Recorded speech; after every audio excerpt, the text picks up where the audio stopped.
The Arctic winter had already claimed its grip on the Polaris, a ship venturing farther north than any before, yet the deadliest threat lay not in ice or storm but within the ship's own cabins. Captain Charles Francis Hall, a man renowned for his daring and relentless pursuit of the North Pole, fell ill under circumstances that would haunt history for nearly a century. Whispers of betrayal, rivalries simmering in the shadow of ambition, and the subtle administration of poison blurred the line between human error and deliberate malice, leaving a mystery that science would only begin to unravel decades later. Step aboard the Polaris as the frozen landscape stretches in endless white, where officers and scientists navigated not only treacherous ice, but the fragile alliances of a divided crew. You will trace Hall's expeditions through snow-laden harbours, observe the meticulous records of sled journeys, and explore the toxic traces uncovered long after his death, revealing a story of Arctic survival, ambition, and suspicion that refuses to be forgotten. A death beneath the Arctic ice. In the autumn of 1871, deep within the frozen waters of northern Greenland, the American polar vessel USS Polaris lay trapped in the advancing Arctic ice. The expedition had been organised to push farther north than any American attempt before it, led by the determined but controversial explorer Charles Francis Hall. Only months after the journey began, Hall returned to the ship from a sled expedition in high spirits, convinced that progress toward the North Pole was still possible. Within hours of warming himself in his cabin and drinking a cup of coffee, he collapsed with violent stomach pains, vomiting and slipping into delirium while accusing members of his own crew of poisoning him. When he died on November 8, 1871 during the Polaris expedition, the ship's doctor declared the cause to be a stroke, and the captain was buried in the Arctic permafrost without an autopsy. For nearly a century, the ice kept a secret that Hall had already suspected with his final words: "The last great prize on Earth." Long before the suspicious death aboard the expedition vessel USS Polaris, the Arctic Ocean itself had already earned a reputation as the most unforgiving frontier on Earth. For centuries, the region beyond Greenland had remained largely unmapped, a frozen expanse where ships could vanish without a trace and entire crews might disappear into drifting ice. Even in the 19th century, when steam engines and improved navigation allowed explorers to push farther than ever before, the polar seas remained stubbornly resistant to human ambition. Expeditions returned with fragments of knowledge, scattered charts, and stories of unimaginable cold, but the heart of the Arctic still lay beyond their reach. At the very top of the globe lay a point that existed more in imagination than in knowledge. The North Pole, fixed at 90 degrees latitude, represented the last great geographic prize on Earth, a location no one had ever seen and few truly understood. Maps of the era often left the region blank or filled it with speculation, and many believed that somewhere beyond the encircling ice there might even exist an open polar sea. For explorers, scientists, and the governments that funded them, reaching the pole promised more than discovery. It offered prestige, proof of national strength, and the possibility of rewriting the limits of human exploration. By the early 19th century, naval officers and explorers began venturing steadily deeper into the Arctic in search of that unreachable latitude. Improved ships and growing scientific curiosity encouraged governments in Europe to send expeditions northward, each hoping to succeed where earlier attempts had failed. Yet the environment quickly revealed its hostility.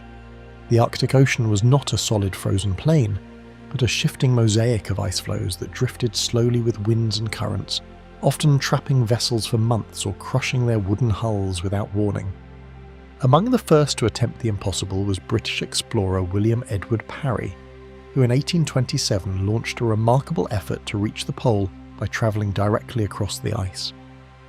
Parry and his men dragged small boats mounted on sledges across the frozen surface north of the island of Spitsbergen, advancing slowly toward their distant goal. The journey demanded extraordinary endurance as the men hauled their equipment over ridges of broken ice and through fields of slush that swallowed their boots.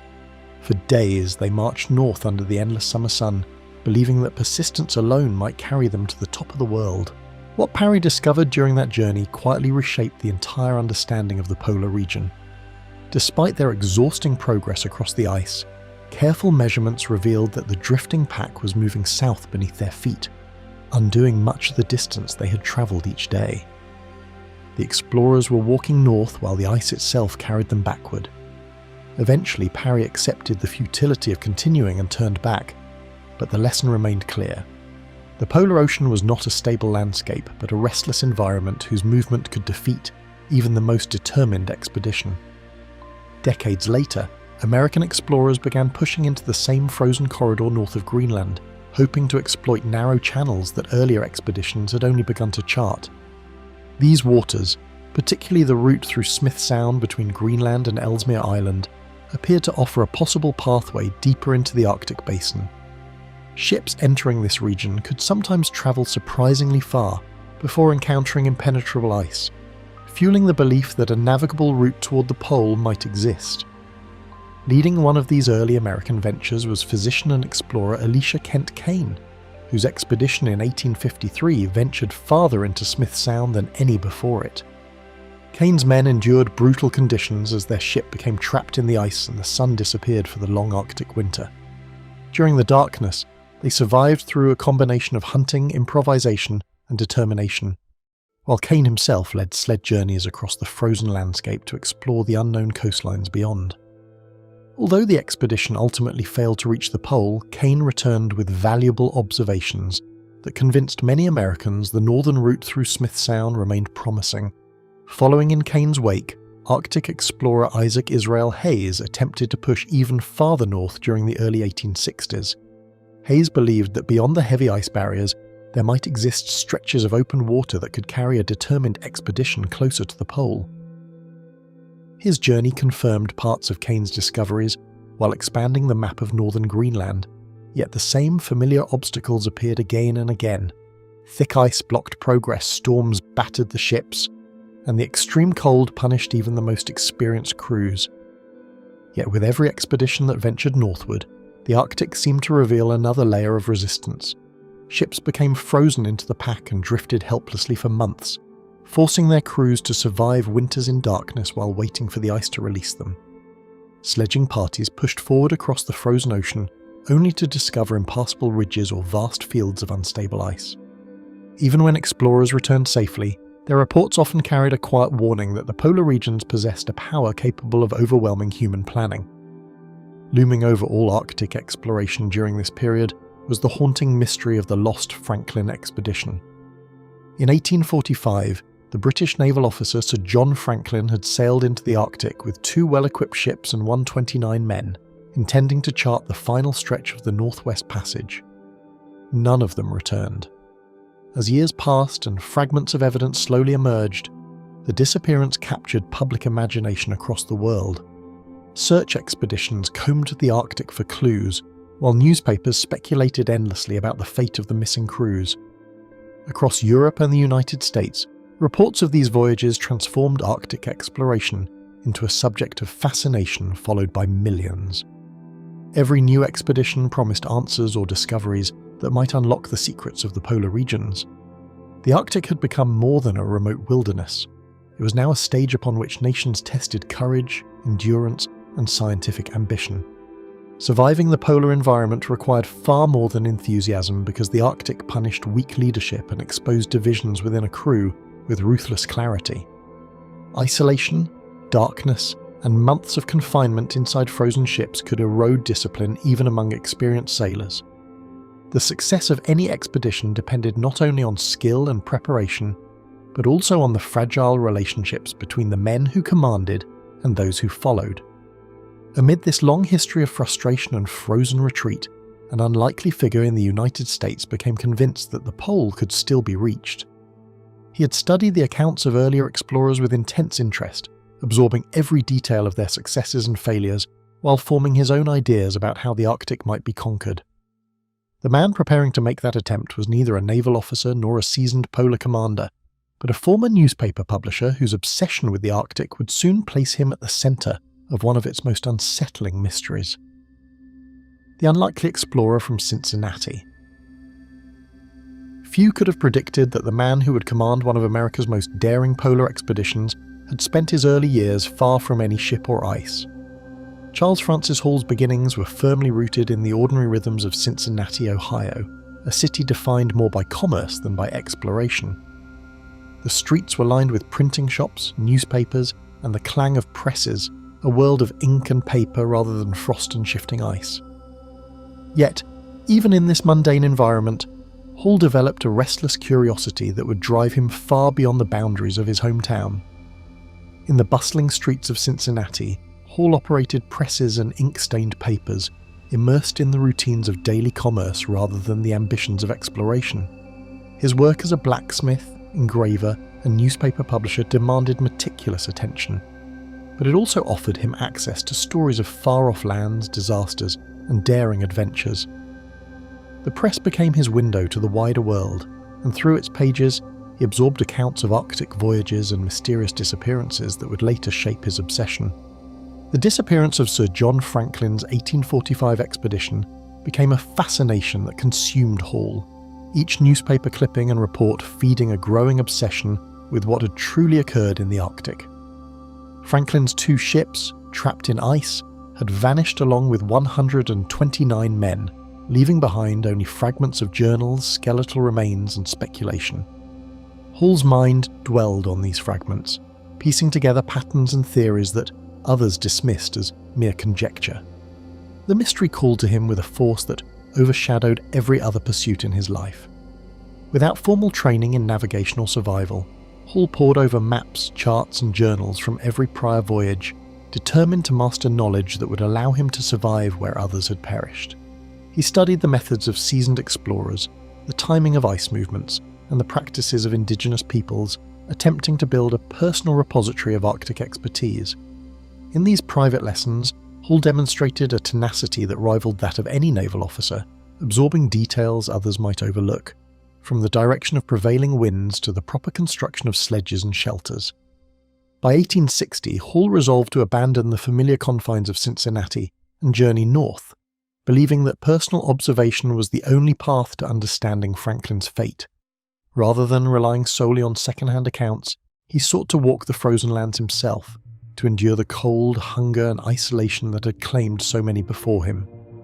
The decision was radical, both in ambition and in risk, for Hall possessed none of the credentials typically required for Arctic exploration, yet he believed his dedication could compensate for what he lacked in formal experience. He sailed into the treacherous waters of the Canadian Arctic, encountering a frozen world far harsher than anything chronicled in the volumes he had studied. Ice floes shifted unpredictably beneath his small vessel, storms rose without warning, and the cold gnawed at every exposed surface. Hall observed the Arctic not as a distant landscape to describe, but as a living, dangerous environment whose rhythms dictated survival or death. Every day brought the constant reminder that nature's authority here was absolute. Among Inuit communities, Hall discovered techniques of travel, hunting, and survival that contradicted conventional European methods and that would shape his approach to the ice for years to come. He learned to navigate by the position of the sun and stars, to track animals in deep snow, and to construct shelters that could withstand howling winds. These skills, painstakingly absorbed over months and years, became the backbone of his approach to exploration, providing him with an edge that more formally trained officers often lacked. For nearly 8 years, Hall immersed himself in the Arctic, moving with guides across ice floes and snow-covered terrain, collecting stories and artifacts that preserved fragments of Franklin's doomed expedition. He recorded the accounts of Inuit elders, preserved relics that had belonged to Franklin's men, and mapped passages that few outsiders had traversed. In doing so, he amassed knowledge that would later validate his claims and demonstrate a depth of preparation unmatched by many contemporary explorers.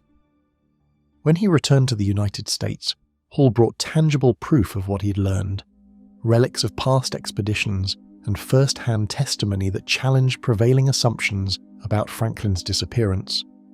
His arrival was met with fascination and skepticism in equal measure, for here was a man with no formal education who claimed insight into one of the greatest Arctic mysteries of the century.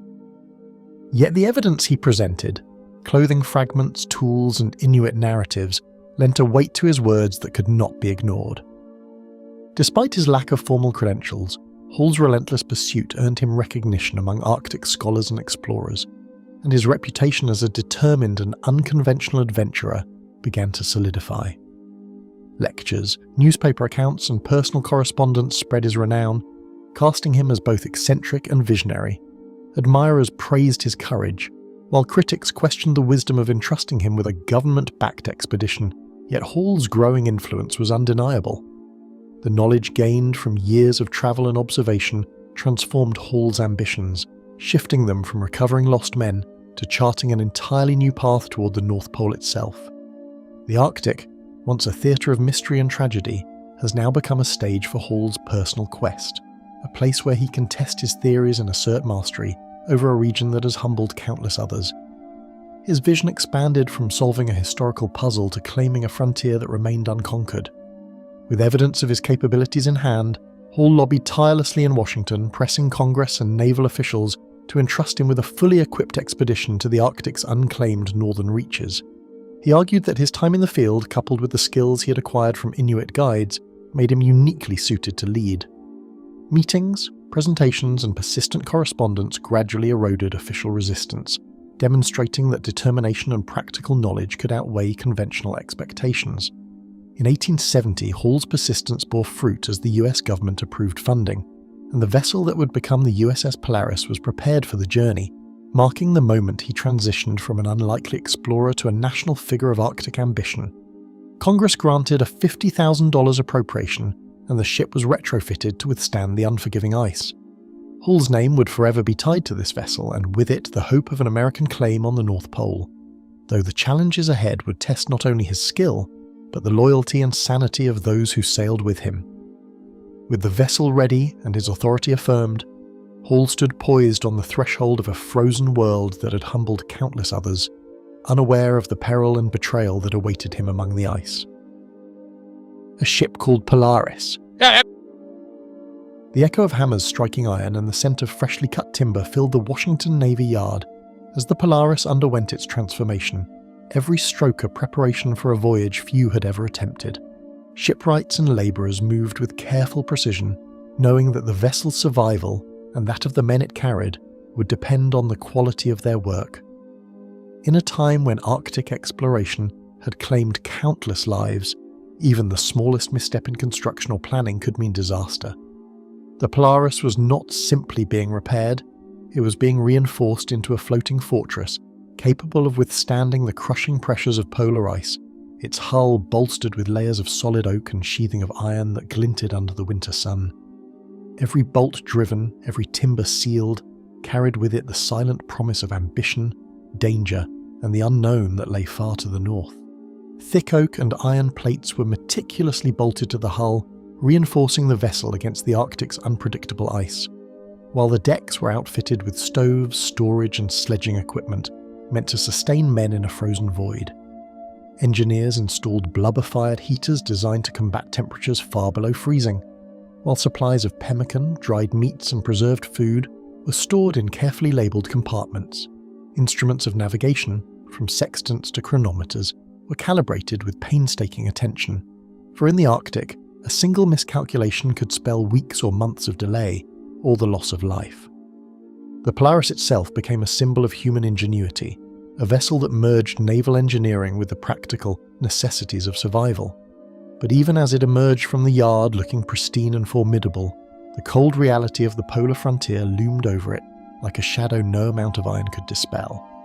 A motley collection of men boarded the Polaris, seasoned whalers hardened by storms, young scientists with notebooks in hand, and officers of varying rank, each bringing expertise that would be essential and rivalries that could prove fatal. Among them was Sidney Buddington, a captain who had spent decades hunting whales across the Arctic seas, Emil Bessels, a German scientist and physician whose intellect was matched by a rigid sense of authority, and Frederick Meyer, the expedition meteorologist, whose precise observations were vital to the success of the mission. Yet, alongside these specialists were men whose temperaments were less predictable, firemen, sailors, and stewards who had never faced such extreme conditions.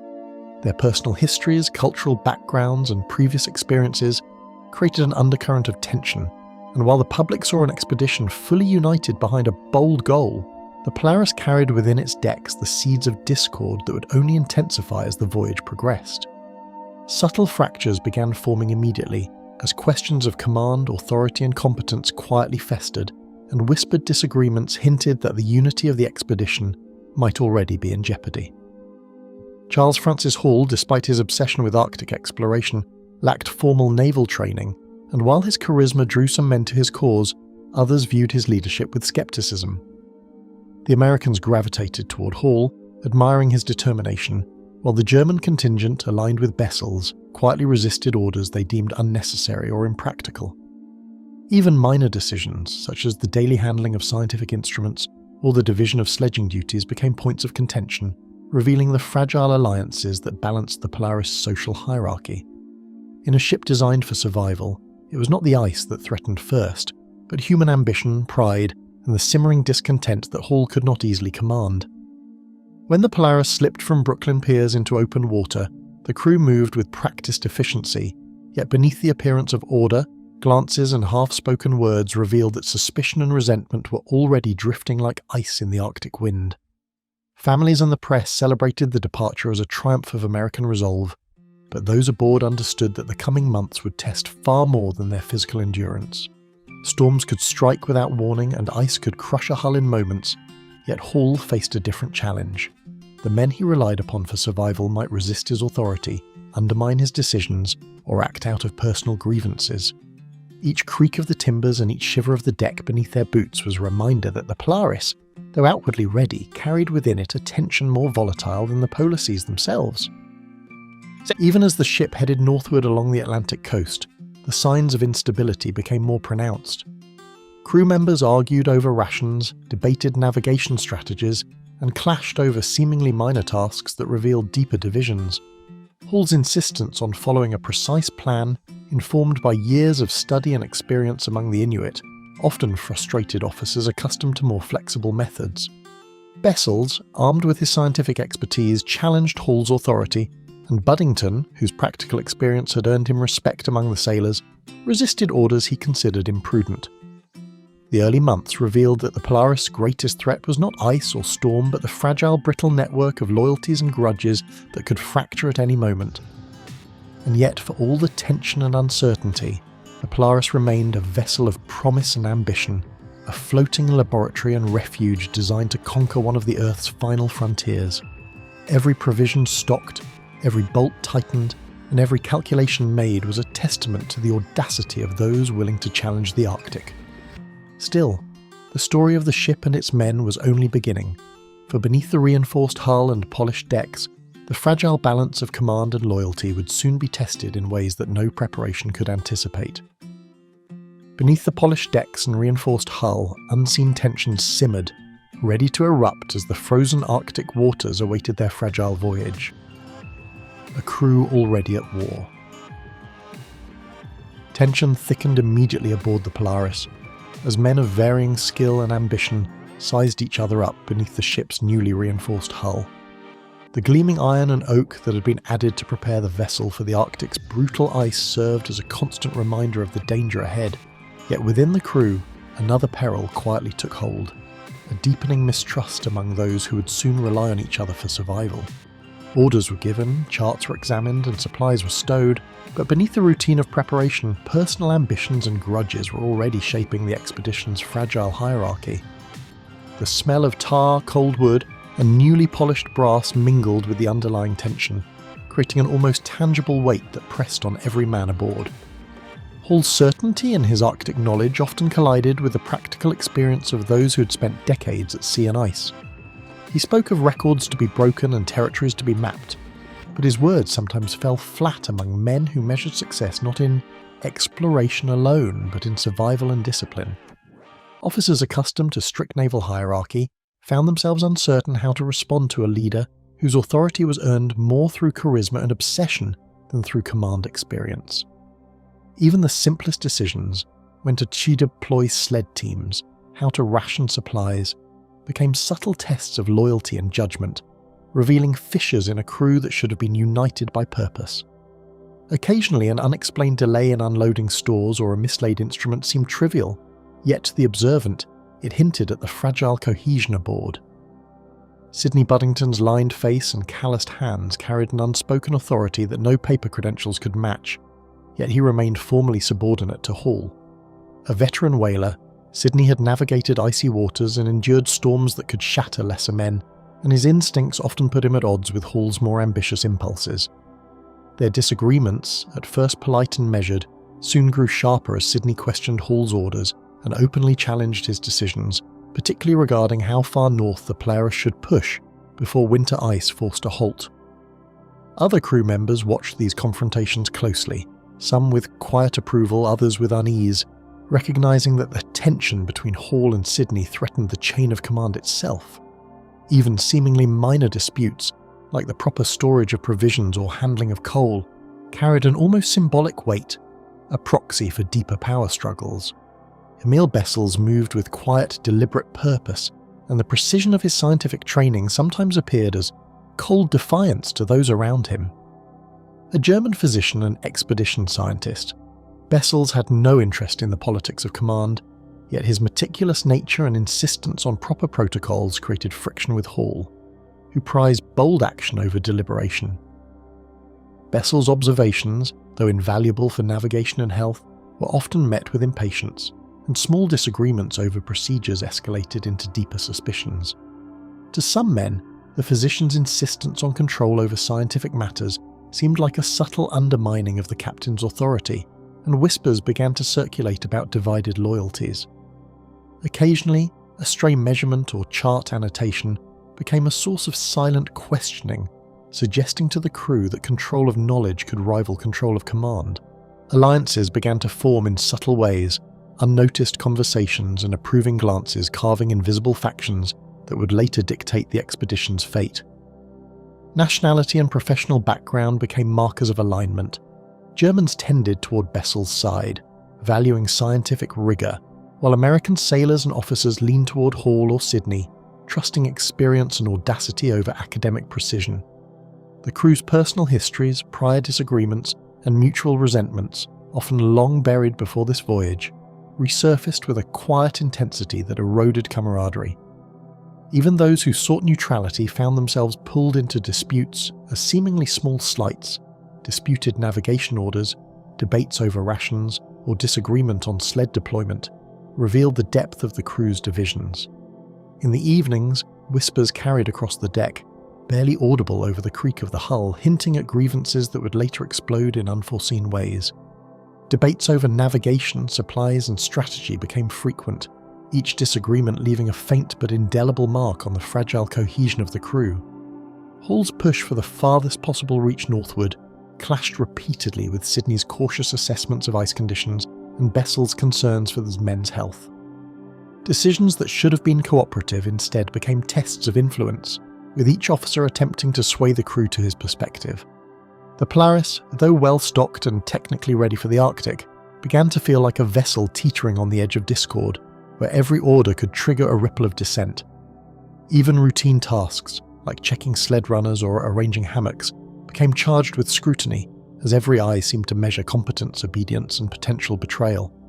Warnings from experienced men and Inuit guides were often brushed aside, their counsel overshadowed by Hall's unyielding drive for progress.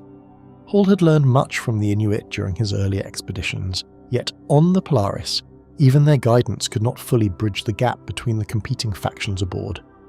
Advisories on weather patterns, ice conditions, and travel timing were debated fiercely, and the crew's fragmented trust meant that recommendations were sometimes ignored or second-guessed, further inflaming tensions. This reluctance to act in unison hinted at a more dangerous problem. The Arctic's lethal environment would not forgive internal division. Moments of silence after ignored warnings seemed to thrum with latent peril, as if the ship itself recognized the growing rift among its men. The cramped confines of the Polaris seemed to amplify every whisper and resentment, turning minor disputes into threats that hung over the men like a storm cloud. The tight quarters left no room for privacy or escape, forcing the crew into constant proximity with rivalries and suspicions. Food, warmth, and workspace became additional arenas of conflict, and the constant awareness of one another's strengths and weaknesses intensified every disagreement.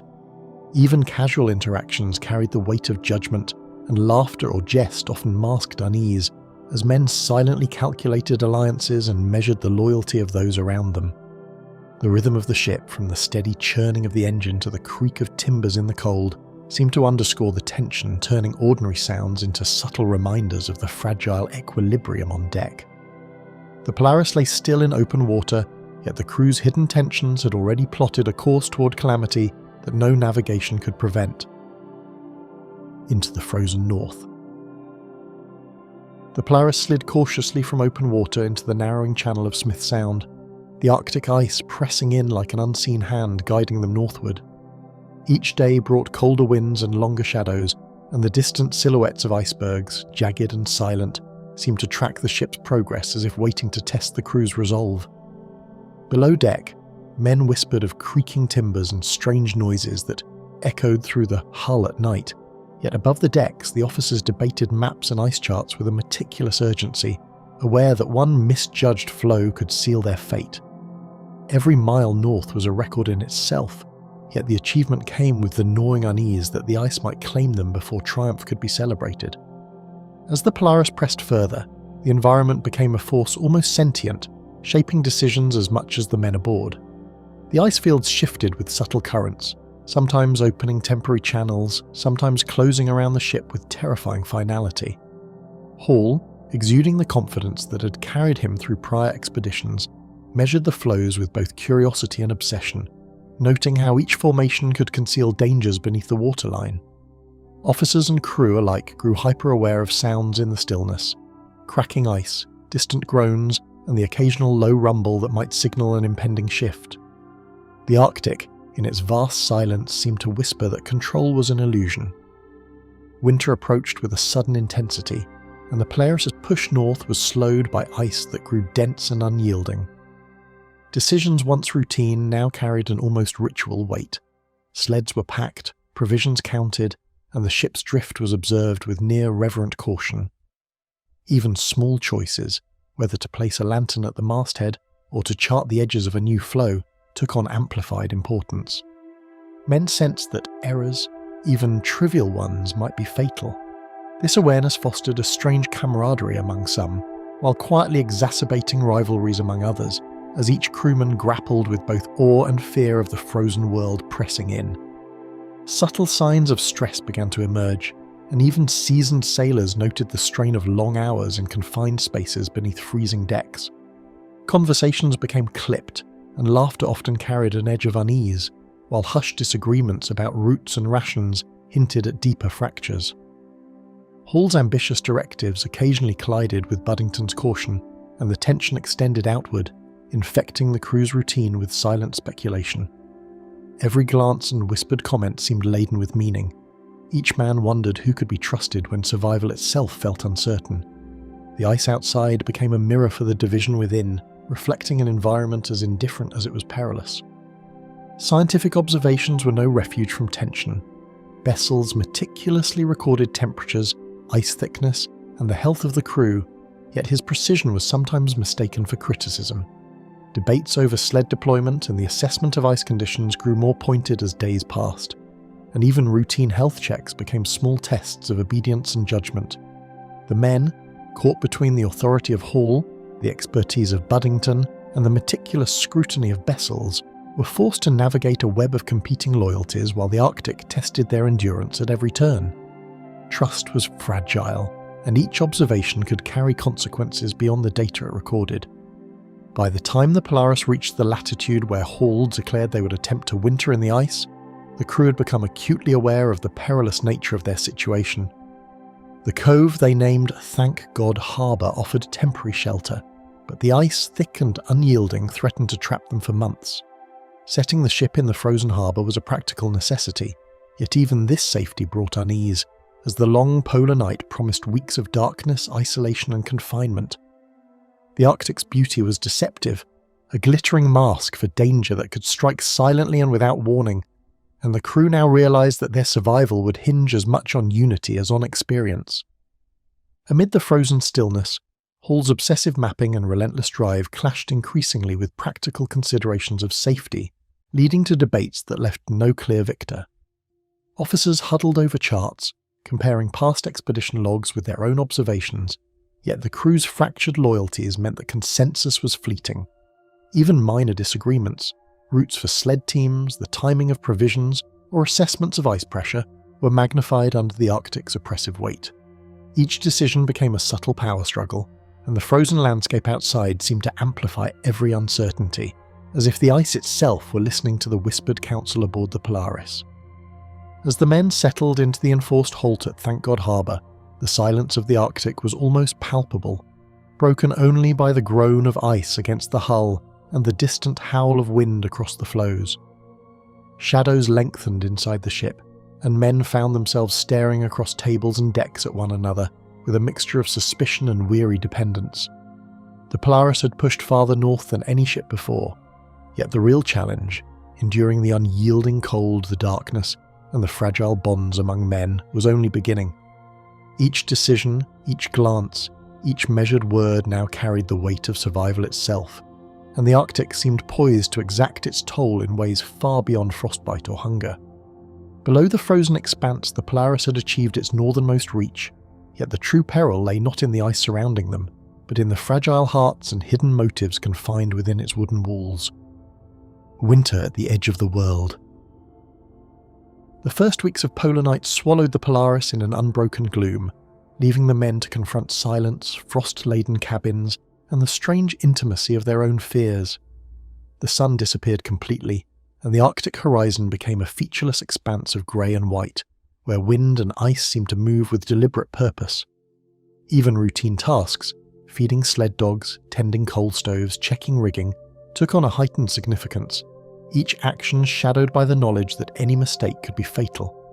Outside, the wind howled over frozen waters and scraped the ship's hull with a relentless insistence, a reminder that the world beyond the Polaris demanded obedience and offered no mercy. Within, the crew's cohesion frayed like old rope, tension curling around every whispered conversation and sidelong glance. Orders that once commanded attention now met hesitation, and Hall's authority began to fray under the subtle weight of doubt and whispered dissent. Men who had joined the expedition out of respect or curiosity now questioned even his simplest instructions, measuring each word for accuracy and hidden meaning. Hall's insistence on pushing sled teams into the ice or inspecting distant patches of frozen coast sometimes clashed with practical assessments of danger, and the men could not help but notice the widening gap between ambition and survival. Discipline, once a straightforward expectation, had become a fragile construct, a network of fragile agreements enforced less by hierarchy than by the hope that no one would overreach first. Whiskey and rum circulated more freely than hope, dulling nerves but sharpening rivalries, and small indulgences soon spiraled into discord that coloured every interaction. The ship's galley became a theatre for private resentments, where alcohol eased tongues and stoked grudges. Casual laughter often veiled mockery or contempt, and men who might have endured the Arctic together found themselves measuring words and gestures, calculating whose loyalty was certain and whose allegiance was negotiable. The practice of sharing spirits to warm frozen hands or cheer weary hearts became a dangerous ritual, eroding trust while providing momentary relief from the encroaching isolation. The bottle, like the ice outside, began to feel omnipresent, shaping moods and judgments with subtle, inexorable pressure.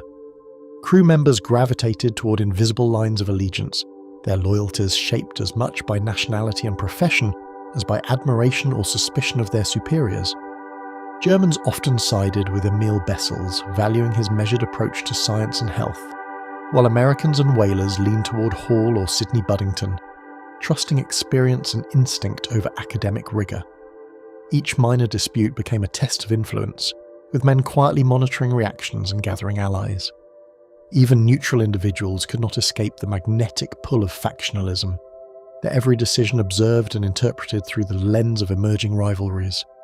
The social map of the Polaris was no longer written in official rank, but etched in invisible lines of trust, resentment, and ambition. Sleep-deprived and huddled in cramped quarters, men described hallucinations of shifting ice and shadows where none existed, their minds unravelling under the Arctic's relentless monotony.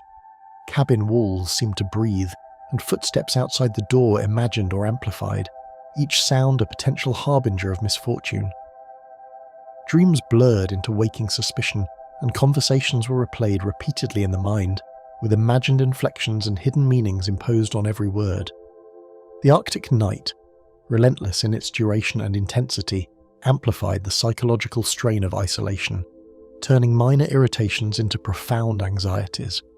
Even seasoned seamen found themselves questioning the reliability of memory, perception, and the men around them. Arguments over rations, sled teams, and navigational choices grew sharper, erupting in tension that left the air on board charged, every glance and gesture measured for hidden meaning. Decisions that should have been administrative became arenas of confrontation, and those who spoke first often gained unspoken advantage in influence. The once orderly routines of life on the Polaris deteriorated under the weight of mistrust, and the smallest disagreements, the amount of bread allocated, the timing of sled departures, or the inspection of ice floes, were magnified into confrontations with lasting repercussions. The ship, though fortified against ice and storm, seemed powerless against the human tempest that brewed within. Outside, the frozen world pressed against the hull with indifferent silence, a vast and unyielding observer to the subtle decay of order within. Snow drifted across decks, filling spaces between planks and creaking against the reinforced iron, as though the ship itself groaned under the weight of isolation. The Arctic offered no comfort, no guidance, only an unbroken expanse that mirrored the divisions aboard. Every movement through snow and ice reminded the men that the environment would not tolerate hesitation or error. And yet the internal fractures grew imperceptibly at first, then with mounting consequence. The ship became both a refuge and a cage, holding men together in proximity while magnifying every flaw in character and resolve. Even seasoned men spoke in hushed tones of the invisible threats around them, sensing that the Arctic winter would not only test endurance, but expose the fragile bonds holding the Polaris together. Stories of previous explorers' misfortunes circulated quietly, tales of frozen crews, scurvy, and frostbitten extremities serving as cautionary whispers. Every shadow and sound was measured against these grim precedents, each decision weighed against the possibility of repetition. In this environment, suspicion became a tool of survival, yet it also corroded the trust necessary for cooperation, creating a paradox where the crew's very attentiveness undermined the unity it relied upon. As frost thickened on the decks and the horizon dissolved into endless white, it became clear that survival would demand more than courage. It would demand the impossible unity that the Polaris crew had yet to find. The coffee that changed everything. Exhausted from weeks on the sled, Hall stumbled back onto the Polaris, the Arctic landscape behind him glittering with deceptive calm. The ship's hull creaked under the strain of shifting ice, and the air inside was thick with the lingering scent of seal oil and coal smoke. He had returned with records, sketches, and specimens, but what should have been a moment of quiet relief was instead charged with an undercurrent of unease, the culmination of growing tensions that had never fully abated. The crew, already fractured by disputes over authority and discipline, now watched his every movement with subtle apprehension, as if the very act of returning from the ice might unsettle the fragile balance aboard the ship. Even the distant howling of the wind through the rigging seemed sharper than usual, a sound that set nerves on edge in the confined quarters. Steam curled from the coffee cup in Hall's hands, carrying a faint, unexpected sweetness that seemed almost too deliberate to ignore. He had requested his usual morning brew, simple and bitter, yet the taste struck him as off, almost syrupy in its texture. At first he considered that the brew might have absorbed the lingering odours of the galley or the metal of the tin cup itself, but something in the flavour pricked his instincts. It was subtle, a whisper of something foreign amid the familiar, but Hall had long trusted intuition honed over years of Arctic survival. His eyes lingered on the men who had served him, searching for reactions too slight to be conscious but too telling to be false. Shadows from the oil lamps flickered across their faces, exaggerating expressions that might otherwise have gone unnoticed.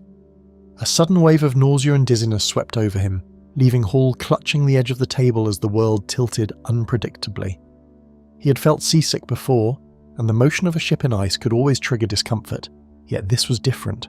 Sharp, concentrated, and immediately alarming. Sweat dampened his brow, and a chill settled into his bones despite the stifling warmth of the Polaris cabins. The crew approached cautiously, uncertain whether to offer aid or to maintain distance, their expressions caught between concern and fear, reflecting the unspoken question on everyone's minds. Could this truly be an accident? The faint clinking of utensils and the murmur of voices seemed unnaturally loud in the silence that followed, as if the ship itself was holding its breath. He studied the faces around him, noting hesitation and averted eyes, wondering if ordinary gestures now concealed extraordinary intent. Hull's mind traced past grievances and small slights, recalling the subtle power plays that had marked the expedition from the outset. Officers had long argued over sled routes, rations, and the pacing of the voyage, and personal rivalries had already weakened the chain of command. Now, each glance and murmured word seemed imbued with a new, sinister potential. Hull, who had once relied on observation and reason to chart courses through the most treacherous ice, now relied on the faintest indications of intent in human behaviour, the twitch of an eye or a hesitant step. The creaking hull and groaning timbers of the ship became a backdrop to a psychological theatre that played out silently around him. Hull's voice, sharp with fear and anger, broke the uneasy quiet as he accused one of his own men of deliberate betrayal. The room stilled instantly. Even the ship's creak seemed suspended in the moment. He demanded explanations and confessions, searching for inconsistencies in both words and demeanour. Those nearest him spoke cautiously, their tones measured, some attempting reassurance, others perhaps seeking to conceal knowledge that Hull could not yet verify. The accusation itself was enough to fracture any remaining calm aboard the Polaris, and murmurs spread, layering suspicion upon suspicion like the ice that now pressed against the hull outside. Every shuffle of a boot on the wooden deck sounded to Hull like a signal, every cough a deliberate act of concealment. Whispers and sidelong glances rippled through the Polaris, turning camaraderie into suspicion and alliances into delicate, invisible webs. Some crew members leaned toward Hull, driven by loyalty, curiosity, or fear, while others sought the counsel of Sidney Buddington and Emil Bessels, weighing authority against intuition and experience against procedure. Even those who had previously avoided factional alignments now found themselves measured against the shifting scales of trust and doubt. The galley, once a place of routine and respite, became an arena of tension, every gesture magnified, every smile or frown a potential signal.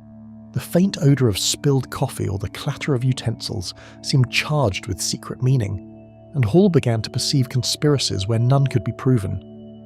Later analysis would suggest that the mysterious sweetness might have masked a far more sinister cause, hinting at the deadly consequences of lead exposure and human mistrust. Samples preserved from the Polaris revealed that Hull's coffee had been prepared in lead-lined containers, a fact unknown to the men at the time. Lead acetate, commonly used in the 19th century to sweeten beverages, could induce symptoms that were nearly indistinguishable from deliberate poisoning. At the time, however, there was no method for confirming this, leaving Hull's suspicion and fear to dominate the narrative. Even the ship's frozen surroundings seemed complicit, the long Arctic night and drifting ice intensifying the perception of invisible threats, and the ordinary vessel became an arena for psychological peril as much as physical danger. Each day following the incident, Hull's interactions with the crew were coloured by a new intensity, his questions probing for hidden motives and half-truths. Meals became ritualised, with every preparation and serving watched closely. Even routine observations of ice and weather were scrutinised for signs of sabotage or deception. Trust, once the foundation of survival in extreme conditions, eroded under the weight of suspicion. Crew members found themselves navigating not only the dangers of the frozen sea, but the intricate and invisible web of fear that Hull's illness had spun.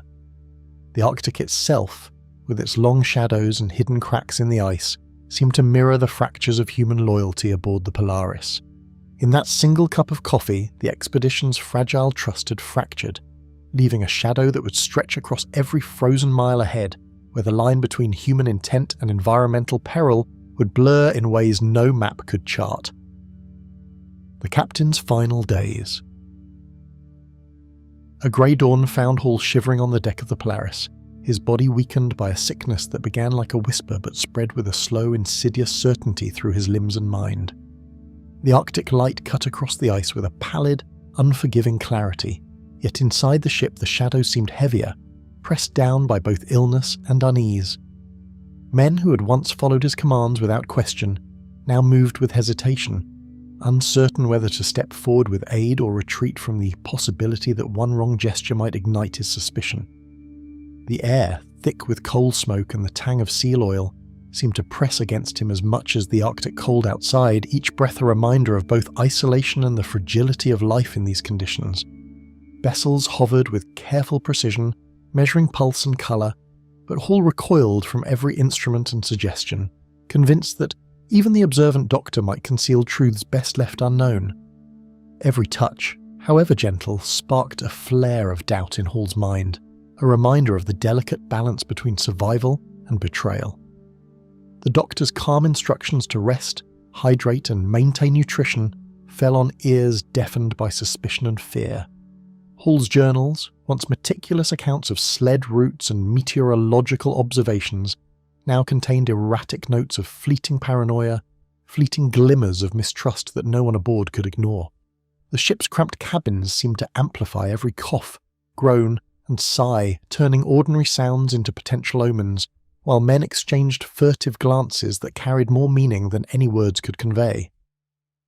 A footstep in the narrow passageway, the clink of a tin cup on a table, or the simple shuffle of blankets was enough to set hearts racing and imaginations turning toward unseen threats. Crew members who had endured storms and ice alike now whispered of the subtle war waged within their own ship, a battle not against nature but against the invisible currents of suspicion flowing through the cabins and mess areas. Silence became a language as potent as speech, each pause loaded with implication. Hall's once commanding presence gave way to moments of fevered delirium, where lucidity flickered between sharp commands and whispered questions, each laced with suspicion and fear of betrayal. His thoughts circled back to the sweetness of that coffee, to imagined conspiracies, to the fleeting betrayals that might have passed unnoticed until now. In the fever's grip, past slights and grudges seemed magnified, the smallest incident capable of confirming a hidden truth. Yet, in these unstable hours, he still displayed the clarity that had carried him through perilous ice and uncertain seas, keenly aware of movements, expressions, and unspoken gestures around him. Tensions that had simmered for months flared in subtle but unmistakable ways as officers debated the limits of medical authority, and Hall's refusals made every intervention a negotiation of survival and pride. Bessel's careful notes on pulse and temperature were met with frustration or outright resistance. Each measurement was transformed into a test of loyalty or an assertion of control. Hall's insistence on maintaining authority, even while physically weakened, forced the crew into impossible positions, to comply with a command they doubted, or to risk further inflaming an already volatile mind. The fragile chain of command, once strained by rivalry and ambition, now groaned under the added weight of fear and uncertainty. By the time November's pale light crept across the ice, the Polaris had become a vessel of shadows and hushed speculation, its corridors heavy with dread as Hall's strength waned under the unrelenting Arctic cold.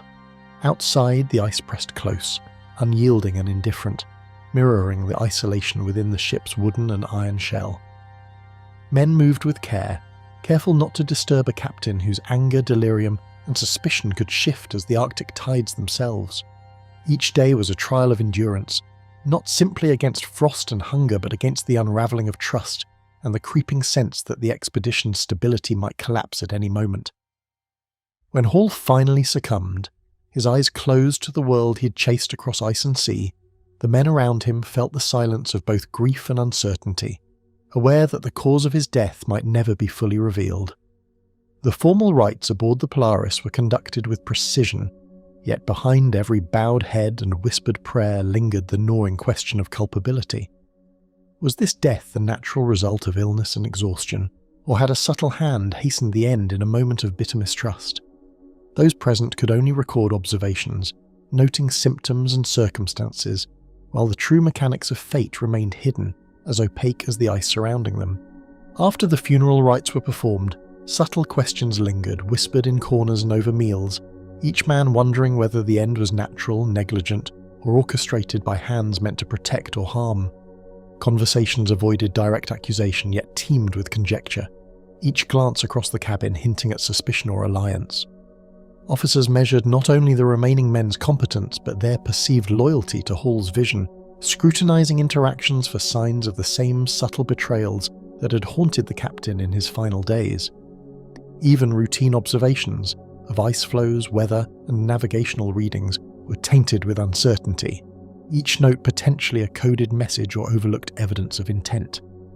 Each hour after Hall's passing deepened the sense of disquiet, as the Polaris became a vessel of memory, paranoia, and unspoken questions. The men could not undo the past, nor could they reconcile the mixture of grief, suspicion, and fear that filled every cabin. It was clear that the captain's shadow, both literal and figurative, lingered far beyond his final breath, shaping behaviour, alliances, and the fragile order upon which survival depended. The truth of Hall's last days remained locked within the icebound ship, a mystery as impenetrable and shifting as the Arctic night itself, promising that answers would arrive, if ever, only at a perilous and uncertain cost. Chaos after the captain's death. Hall's death did not bring the stillness many had expected, but instead left the Polaris suspended in a fragile moment where authority had to be claimed before uncertainty spread further through the ship. The Arctic remained as silent and indifferent as it had been the day before, but within the vessel a subtle shift had already begun. The captain whose determination had defined the expedition's purpose was gone, leaving behind a crew forced to confront both the immediate realities of command and the unresolved tensions that had simmered for months. Outside, the ice drifted slowly beneath pale light, pressing and releasing against the hull with low, deliberate groans. Inside, conversations grew cautious and measured, as if every word spoken too quickly might deepen the instability already taking hold. By long-standing maritime hierarchy, the responsibility for the expedition now rested with Sidney O. Buddington, a seasoned seaman whose authority over the vessel had always existed alongside Hall's leadership but had rarely stood alone. Buddington had served as sailing master from the beginning of the voyage, responsible for navigation and the handling of the ship itself. Now, in the wake of Hall's death in November 1871, that authority expanded to encompass the entire expedition. The transition, however, carried none of the clarity that formal command was supposed to provide. Hall had been the expedition's driving force, the architect of its ambitions, and the figure who held together a crew composed of sailors, scientists, and specialists with the differing priorities. Buddington inherited the position but not the unity that had once sustained it. The new arrangement aboard the Polaris quickly revealed an uneasy balance between navigation, discipline, and science, with Buddington guiding the ship while Emil Bessels continued to oversee the expedition's scientific work. In theory, the division of responsibilities was straightforward, but in practice it reflected deeper divisions that had been present since the voyage began. Bessels, a trained physician and scientist, had already played a central role during Hall's final illness, and his presence remained closely associated with the unresolved questions surrounding the captain's death. Buddington, meanwhile, was responsible for the practical realities of survival in an unforgiving environment where navigation, ice conditions, and crew morale determined whether the expedition could continue at all. Their responsibilities overlapped just enough to create friction, and the absence of Hall's authority allowed that friction to become increasingly visible. Routine, once essential to survival in the Arctic, began to loosen in subtle but unmistakable ways as the men adjusted to leadership that no longer carried the same force of vision. The strict schedules that had governed watches, maintenance, and observations began to soften at the edges. Work continued, but the sense of shared purpose that had once animated it gradually faded. Reports from the voyage later suggested that discipline aboard the ship grew increasingly uneven, with accusations of alcohol consumption and disputes among officers undermining the cohesion necessary for such a difficult expedition. The Arctic environment allowed little margin for disorder, yet the structure that had once kept the expedition focused was beginning to fray. Without Hall's relentless drive toward the polar frontier, the expedition's original purpose slowly lost its momentum, replaced by cautious decisions shaped more by circumstance than ambition. Hall had spent years pursuing the idea that the polar regions might contain an open sea beyond the ice, a theory that had inspired the voyage northward. Under Buddington's command, however, the emphasis began to shift away from exploration towards stability and preservation of the ship itself. The difference was subtle at first, expressed through decisions about routes, sled expeditions, and the allocation of resources. Yet, with each passing day, it became clearer that the expedition's direction was no longer guided by a singular vision of discovery. Unanswered questions surrounding Hall's final illness continued to linger in quiet conversations and watchful glances, ensuring that his absence never truly removed him from the life of the ship. The sweetness he'd noticed in his coffee, the accusations he'd made in fever and suspicion, and the sudden deterioration that followed remained vivid in the memories of those who'd witnessed it. No investigation could be conducted in the isolation of the Arctic, and no definitive explanation could be reached among men whose loyalties and perspectives differed so sharply. The result was a quiet but persistent tension that shaped interactions across the ship.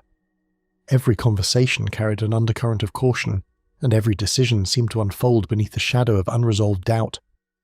Through the long Arctic days that followed, the Polaris seemed to move less like a ship of discovery and more like a vessel searching for certainty amid the shifting ice. The frozen sea surrounding them was never still. Pressure ridges formed and broke apart, and vast sheets of ice drifted slowly under the influence of currents and wind. Navigating through such conditions required discipline, coordination, and trust among the crew.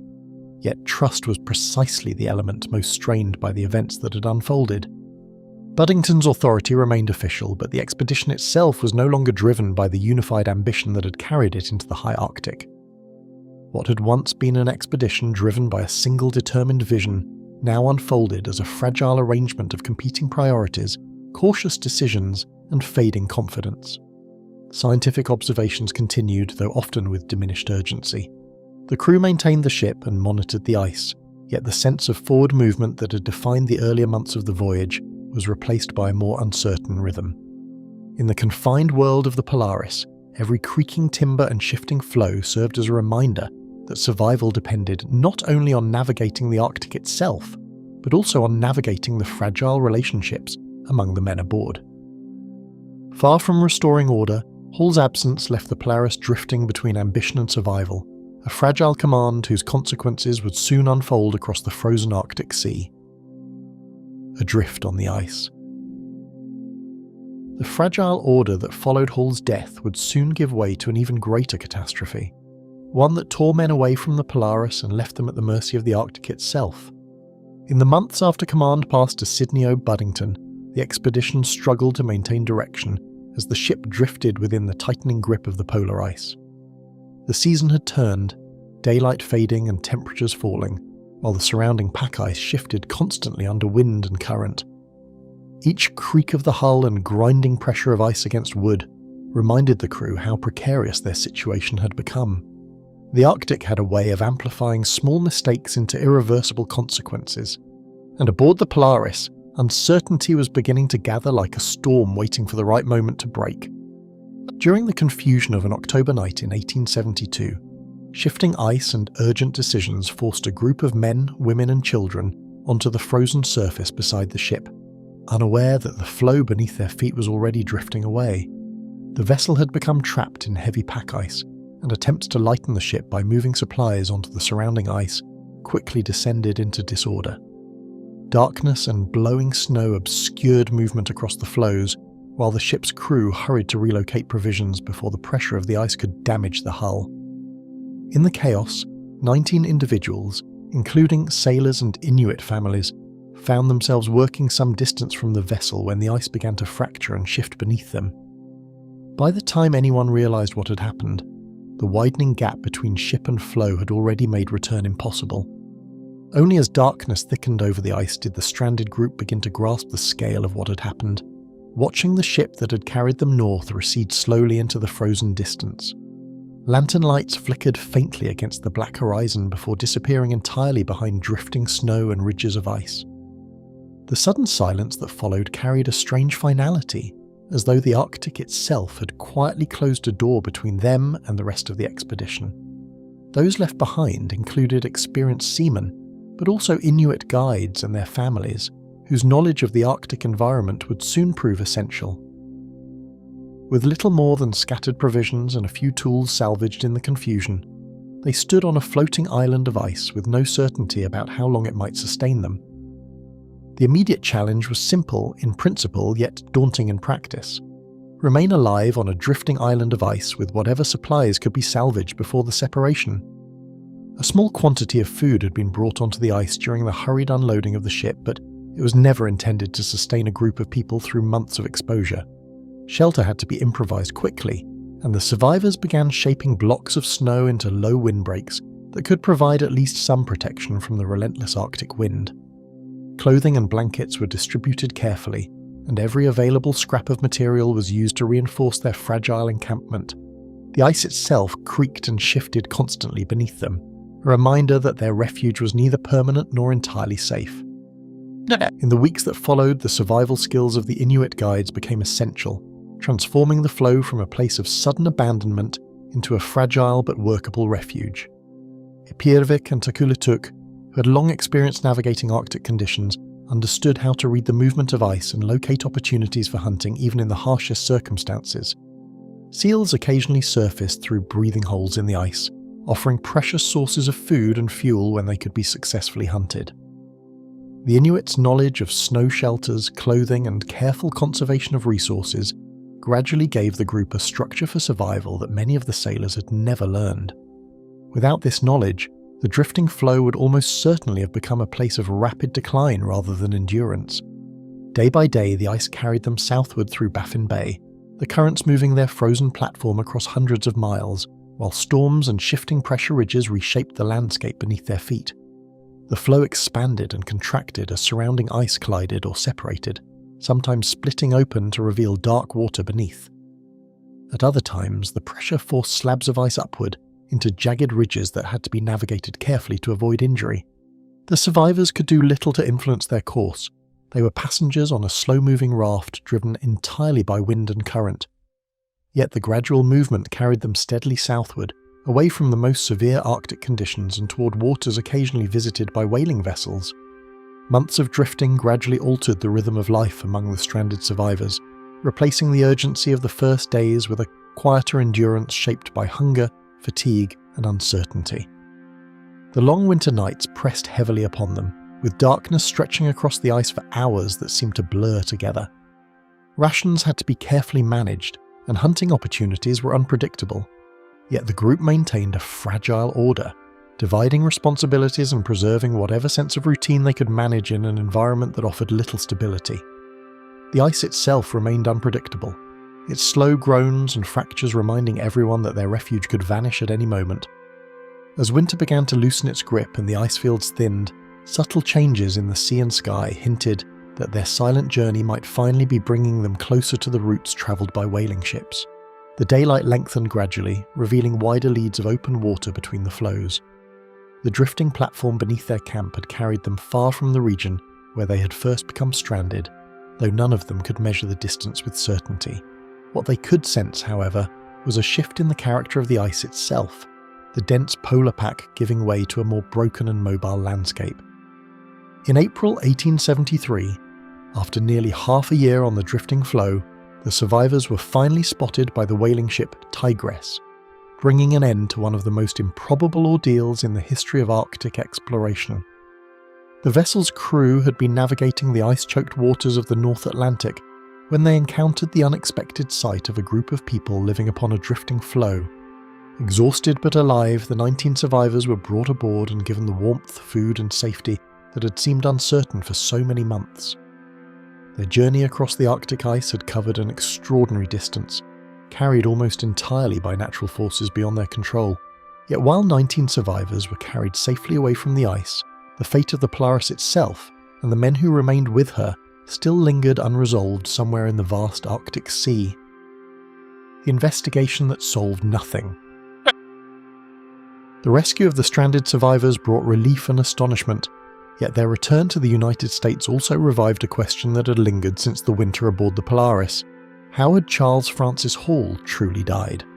News of the expedition's collapse spread quickly through newspapers and government offices, but the stories carried home by the crew raised more than simple curiosity. Hall had fallen ill suddenly after returning from a successful sledging journey. He had complained of a strange sweetness in his coffee. Within hours, he had accused someone aboard his own ship of poisoning him.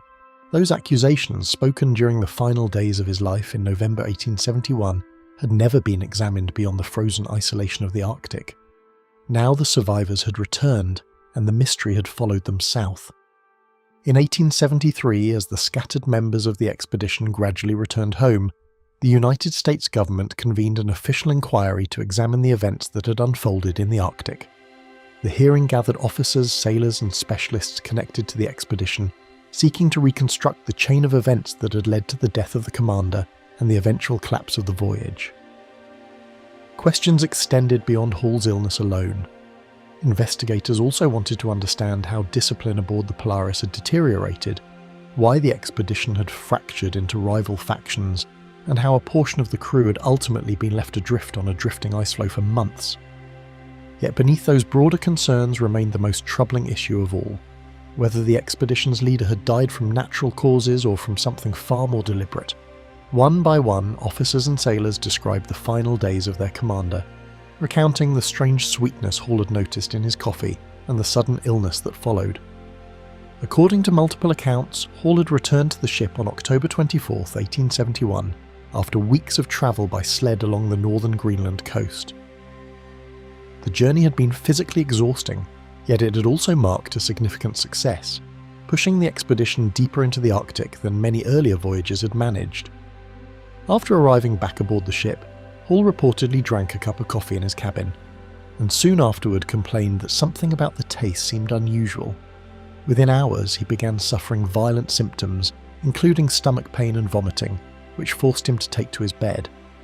What followed was not a rapid recovery, but a prolonged decline that left the entire expedition uneasy. Among the most closely scrutinized witnesses was the expedition's physician, Emil Bessels, whose treatment of Hall during those final hours placed him at the center of the unfolding mystery.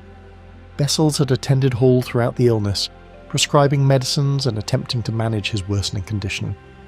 During the inquiry, he explained that Hall had likely suffered from a natural illness brought on by fatigue and exposure during the long sledging expedition. The physician described the symptoms as consistent with serious physical exhaustion combined with the hardships of Arctic travel.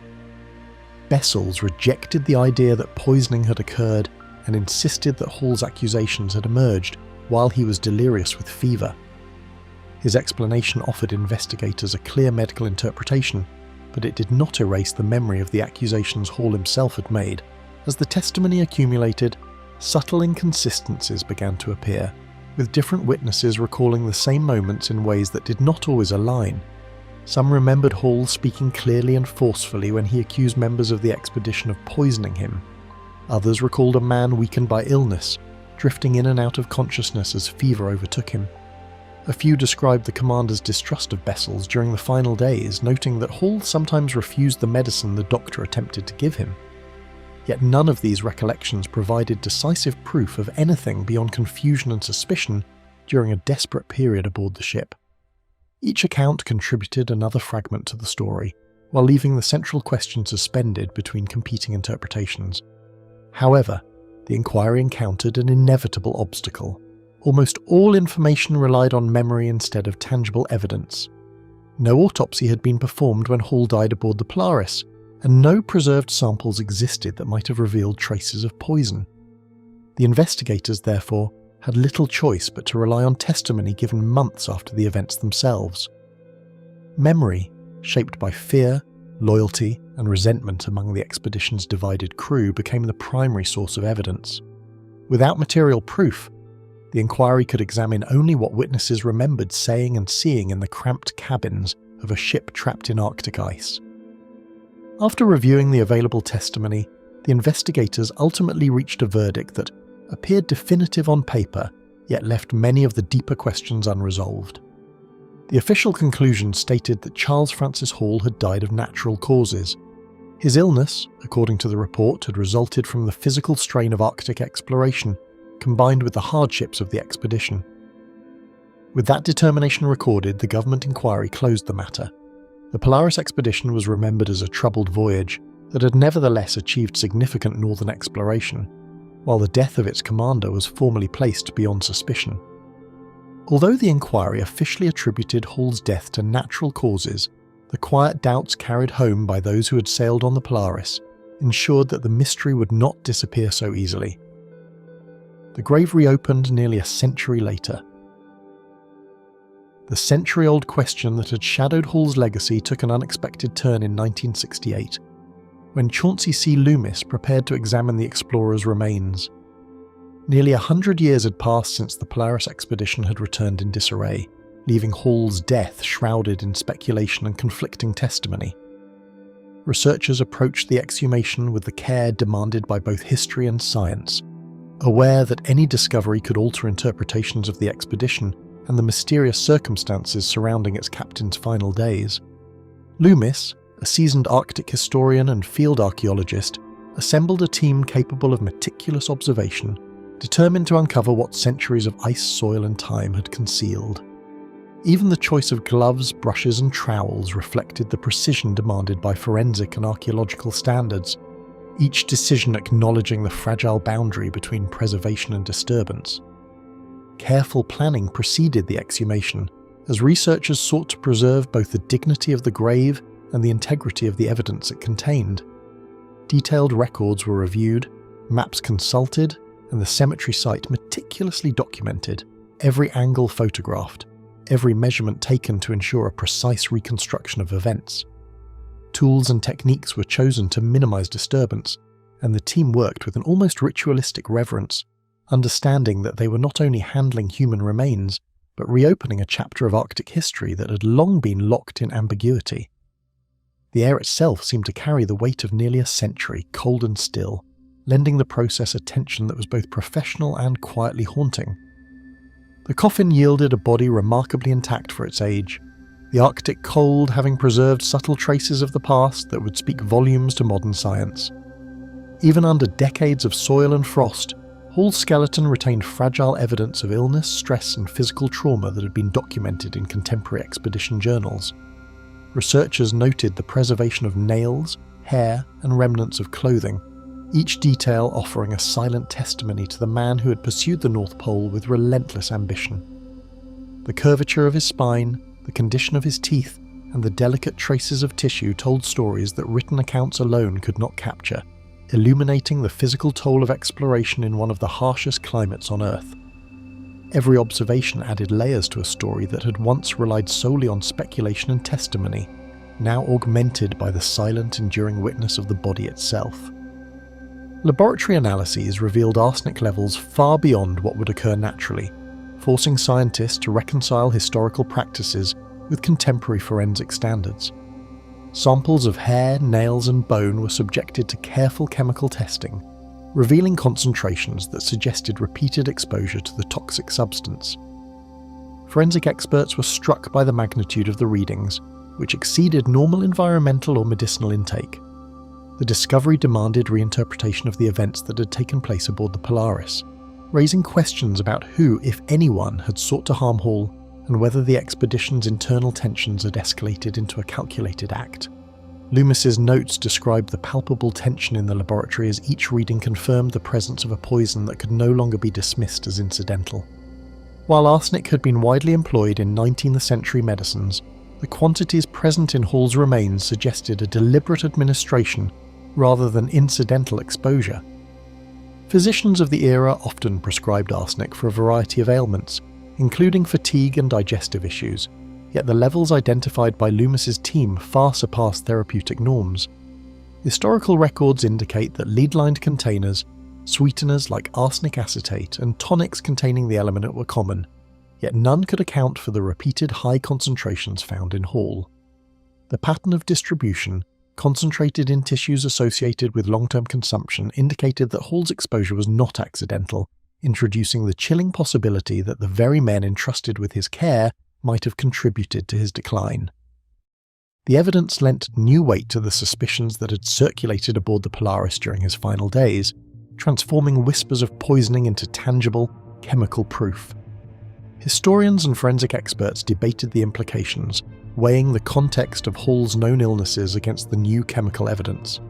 Some argued that the harsh Arctic environment, combined with the limitations of 19th century medicine, might have amplified the effects of arsenic use, while others emphasized the unlikelihood of such extreme levels occurring without intent. Journals, letters, and previous testimonies were revisited and examined under the lens of the exhumation's findings. Discussions extended into broader considerations of Arctic exploration, 19th century seafaring practices, and the fragile chain of command aboard polar expeditions, revealing how human ambition and environmental extremity could converge to lethal effect. The interdisciplinary dialogue highlighted both the promise and the limitations of modern analysis. While science could now measure toxins precisely, it could not definitively reveal intent or assign responsibility beyond the bounds of surviving records. The discovery reframed the story of the Polaris expedition, transforming a century-old debate from conjecture into a startling forensic reality. What had once been considered a mysterious death, attributed to natural illness by official investigation, now carried the undeniable stain of chemical evidence. Researchers documented their findings carefully, aware that the revelation would ripple through historical narratives, re-examining the behaviours, rivalries and suspicions that had defined the voyage. The frozen silence of the Arctic cemetery seemed to echo the unanswered questions still hanging over the expedition, reminding all who studied the case that some mysteries endure not despite investigation, but because of it. Loomis reflected on the irony that the act of uncovering truth after nearly a century had intensified, rather than dispelled, the shadow over Hall's legacy. The revelation that Hall's death had been poisoned nearly 100 years later cast a long shadow over every account of the expedition, proving that even time could not bury suspicion entirely. Who poisoned Captain Hall? Nearly a century later, the circumstances of Captain Hall's death remain unresolved in the annals of history. The exhumation led by Chauncey Loomis had confirmed what many had long suspected. Arsenic had coursed through Hall's body in quantities far beyond ordinary exposure, yet the discovery did not reveal the hand that delivered it. With the forensic evidence now undeniable, historians and Arctic scholars were confronted with the enduring enigma of motive, opportunity, and the complex web of interpersonal tensions aboard the Polaris. Subtle traces of daily routines, cabin arrangements, and who had access to Hall's food and drink began to take on new significance, suggesting that opportunity had existed for several individuals long before suspicion fell upon any single figure. Tensions between Hall and Emil Bessels had simmered long before the coffee incident, their disagreements now cast in a darker, potentially lethal light.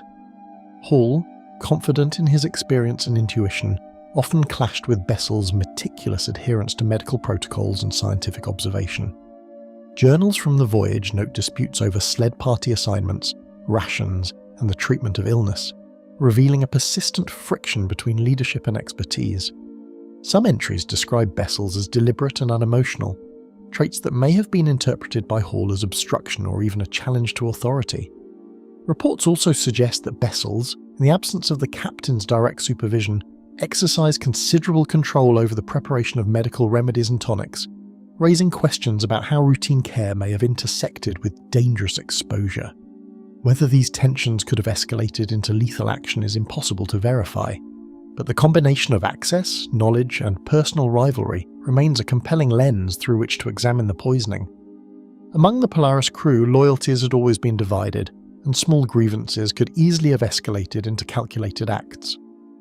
Officers like Sidney O. Buddington and other experienced seamen had already tested Hall's patience, and minor disputes over navigation, ice conditions, and discipline left lingering resentments.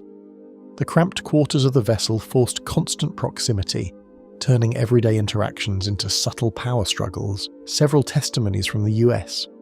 Government inquiry hint at whispered criticisms and discreet observations, suggesting that suspicion had percolated through the ranks even before the fatal coffee was served.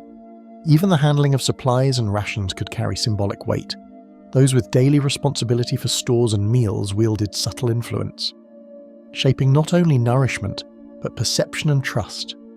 In such a tense environment, opportunity and motive were never far apart. Letters uncovered years later, connected to Vinnie Ream and Hall's wider network, added layers of intrigue that no contemporary investigation could have anticipated. Ream, the sculptor whose work and patronage intertwined with Hall's political and social circles, exchanged correspondence discussing plans and personal ambitions that intersected with Hall's Arctic ventures. The letters reveal concerns about reputation, funding, and public perception, suggesting that Hall's choices were under scrutiny far beyond the ship's icy confines. While the letters do not explicitly implicate any individual in wrongdoing, they reveal a context of outside influence and pressure, hinting that Hall's decisions and exposure may have extended beyond the immediate environment of the Polaris. The correspondence raised new questions about the reach of influence, loyalty, and possible manipulation in a voyage already rife with internal division. And some scholars argue that these external pressures may have amplified tensions within the crew itself. From accidental poisoning to deliberate conspiracy, historians have offered numerous theories, but each rests on incomplete evidence rather than certainty. Some suggest that Hall's illness could have resulted from repeated medicinal use of arsenic, common in the 19th century, though the levels discovered during the 1968 exhumation exceed therapeutic or accidental exposure. Others point to the possibility that rivalries aboard the Polaris, particularly with vessels or dissenting officers, might have motivated deliberate harm. Still others consider the influence of external pressures, perhaps political or financial, that cast Hall's final days in an even more ambiguous light. Some researchers also examine the interplay between isolation, stress, and environmental hazards. Arctic temperatures, scurvy, and fatigue may have heightened vulnerability to toxins, making the line between accident and intent ever more uncertain. Each theory offers plausible reasoning while leaving unresolvable gaps that fuel the enduring mystery. The truth of who administered the arsenic may never be known, leaving Hall's final days shrouded in a fog of suspicion, rivalry, and unanswered questions. The forensic evidence provides clarity in one sense, yet the human motives, concealed intentions, and fragmented accounts remain opaque, preventing closure. Diaries, journals, and letters illuminate only parts of the story, leaving the rest to conjecture. Scholars continue to revisit archival records, occasionally uncovering overlooked observations, a hesitant glance, a reported misstep, or a minor alteration in routine that now seems more significant in light of chemical proof. In this way, the death of Captain Hall persists as a narrative shaped as much by the gaps in our knowledge as by the facts themselves, a story in which science, history, and human nature converge in uneasy, unresolved tension. While science has determined what killed Hall, who administered it remains unknown, and the Arctic's vast, quiet reaches guard their secrets as resolutely as they did more than 100 years ago. The Arctic secret that refused to stay buried. The Polaris expedition had survived the treacherous Arctic seas, yet the most enduring legacy of that journey lay not in maps charted or records set, but in the hidden fractures and betrayals that festered beneath the ice. Nearly a century passed before modern science could illuminate the shadowed corners of that voyage, revealing that the death of Captain Hall was no simple misfortune. The discovery of lethal arsenic in his remains reopened questions of motive, opportunity, and human ambition, transforming what had been considered a tragedy of circumstance into a tale of deliberate danger and enduring suspicion. Beneath the frozen surface of history, the expedition had carried more than supplies and scientific specimens. It bore unresolved rivalries, subtle manipulations, and the tension of competing authority. Journals, letters, and witness accounts, once dismissed or overlooked, now framed a voyage that had been as much about human nature as it had been about the North Pole. Emil Bessel's cautious precision, Sidney Buddington's pragmatic judgment, and the divided loyalties of the crew created a lattice of influence and mistrust, leaving a narrative that was fragmentary and intentionally obscured until the forensic revelations of 1968 brought it back into the light. Every decision on board, from rationing provisions to assigning sled teams, had been observed and interpreted, sometimes distorted by fear, sometimes by ambition, weaving a subtle tension that history could only now discern. The Arctic itself seemed complicit in the concealment, preserving the physical evidence and the psychological scars in equal measure. Ice, snow, and isolation had masked the human intrigue, allowing ambition, resentment, and fear to operate in the shadows while the world only recorded the outward journey of survival. Even as the crew endured storms, drifting ice, and months of confinement, the subtler drama of envy and suspicion unfolded quietly, leaving a secret that time and distance could not entirely erase. The constant glare of the sun in summer, the endless darkness of winter, and the monotonous whiteness of the ice all magnified the crew's isolation, creating conditions in which ordinary tensions could metastasize into deadly consequences. Ultimately, the story of the Polaris expedition demonstrates how exploration, human ambition, and concealed danger can intertwine, leaving truths hidden until circumstances aligned to reveal them. Though the Arctic allowed the ship and its men to endure, it could not bury the deeper mystery that lingered beneath the ice, waiting for the right eyes and instruments to uncover it. Time may have revealed the chemical evidence of betrayal, but the motives and intentions behind Captain Hall's death remain as elusive and unyielding as the Arctic ice itself.